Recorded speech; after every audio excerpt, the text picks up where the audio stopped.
Hello बच्चों, आइए इस प्रश्न को देखते हैं। हेक्सा समन्वित संकुल यौगिकों ए COCl3.6NH3, बी COCl3.5NH3 तथा सी COCl3.4NH3 के अणुसूत्र दिए गए हैं। यदि ए, बी और सी जो ये तीन यौगिक दिए गए हैं में समन्वित NH3 अणुओं की संख्याएं क्रमशः 6, 5 तथा 4 हो तो ए, बी, सी की प्राथमिक संयोजकताएं क्रमशः होगी। तो यहाँ पर जो है प्रश्न में हमसे पूछा गया है कि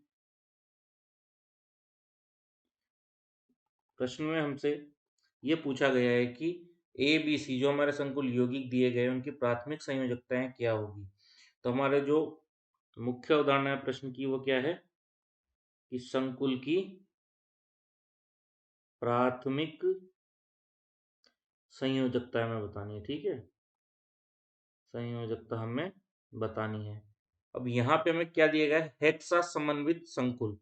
हेक्सा समन्वित संकुल मतलब यहाँ पर समन्वय संख्या कितनी दी गई है, समन्वय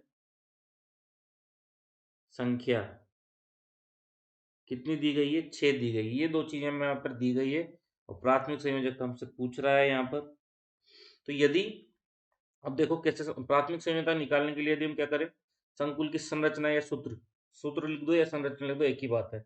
लिख दे तो क्या हो जाएगा, हमें पता लग जाएगा कि संयोजकताएं कितनी है। तो हम एक एक करके तीनों संकुल यौगिकों को लिखेंगे और तीनों में संयोजकता का पता लगाएंगे। हमारा पहला जो यौगिक दिया गया है वो दिया गया COCl3.6NH3। ठीक है, तो यहाँ पे यदि इसका हम सूत्र लिखें, ठीक है, सूत्र या संरचना या संकुल सूत्र जो हम लिखें, तो इसका जो संकुल सूत्र होगा वो क्या होगा, इसके जो परमाणु धातु है, केंद्रीय परमाणु धातु, वो हमारी CO है।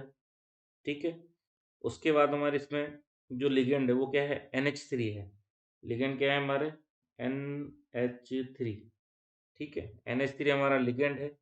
अब यहाँ पर समन्वय संख्या कितनी दे रखी है, 6, और यहाँ लिगेंडों के अणुओं की क्रमशः संख्या भी 6 दे रखी है। तो यहाँ पर इसको हम 6 से गुणा करेंगे।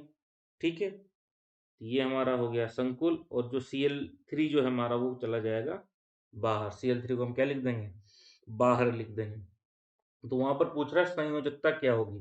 तो अब जब हम इस संकुल को देखें, जो हमारा हमने संकुल सूत्र जो हमने बनाया है यौगिक का, इस संकुल सूत्र को यदि हम देखें तो यहाँ पे देखेंगे हम, देखिए ये हमारा भाग हो जाएगा। दो भाग होते हैं एक संकुल में, एक होता है धनात्मक भाग, एक होता है ऋणात्मक भाग। इसको यदि धनात्मक, पहले वाले को धनात्मक, पहले हम धनात्मक लिखते हैं क्योंकि, और दूसरा हमारा ऋणात्मक होता है। ठीक है, अब यहाँ पर Cl के नीचे कितना लगा हुआ है, 3, यानी इसकी जो यौगिक की संकुल प्राथमिकता जो प्राथमिक इसकी संयोजकता जो होगी वो कितनी होगी, 3। तो यहाँ पर जो है पहले यौगिक के लिए संयोजकता कितनी है, इसकी संयोजकता इसकी 3 है, क्योंकि ये 3 बार आ रहे हैं। 3 जो है ये वैलेंस इसकी 3, यानी 3 बंदी बना सकता है। तो यहाँ इसने Cl3 बनाया है।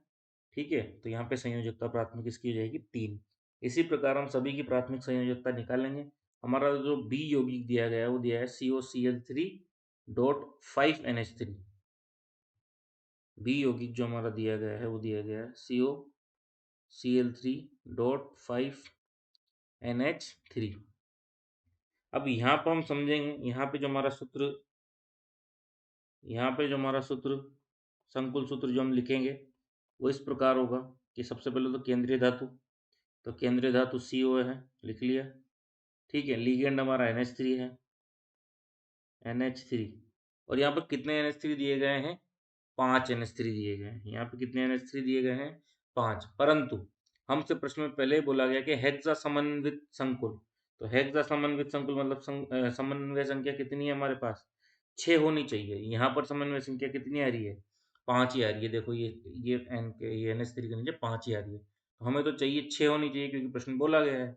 तो यहाँ पर जो Cl3 है इसमें से क्या हो जाएगा, 5 तो यहाँ है ही सही, एक Cl अंदर आ जाएगा। तो अब समन्वय संख्या कितनी हो गई, 6 हो गई, और बचे हुए 2 Cl कहाँ लिख देंगे, बाहर लिख देंगे। तो अंदर समन्वय संख्या 5 इसकी, 1 इसकी, 6 हो गई, और बाहर हमने Cl2 बचा हुआ बाहर रख दिया।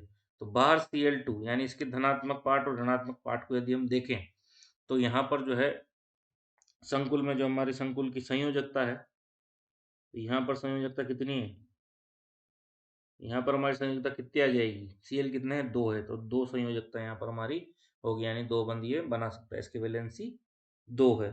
अब बात करें हमारे विकल्प क्रमांक 3 की, सी जो हमें विकल्प क्रमांक दिया गया है वह हमें दिया गया है COCl3.4NH3, COCl3.4NH3। इसका यदि हम संकुल सूत्र लिखेंगे तो इसके संकुल सूत्र में सबसे पहले तो जो केंद्रीय परमाणु धातु है वो CO आएगी, उसके बाद हमारा जो लिगेंड दिया गया है NH3 आएगा, NH3 कितने मोल दिए गए, 4, तो यहाँ कितनी आ जाएगी समन्वय संख्या, 4। परंतु प्रश्न में तो बोला गया कि हेक्सा समन्वित, तो हेक्सा मतलब 6 समन्वय संख्या होनी चाहिए, तो यहाँ पर हमारे 3 Cl2 में से यहाँ कितने चाहिए हमारे को, 4 तो हो गए और 2 और हमें अंदर अभी तो चाहिए। ठीक है, अब इस संकुल के अंदर कितनी समन्वय संख्या होगी, 6 हो गई, 4 इसकी, 4 तो हमारे NH3 की और 2 Cl की, तो 6 हो गई, टोटल मिला के 6 समन्वय संख्या हो गई।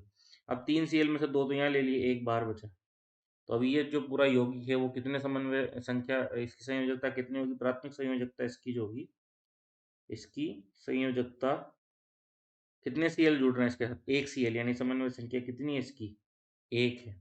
तो A वाले की तो 3 थी, B वाले की 2 है और C वाले की 1 है। तो संयोजकताएं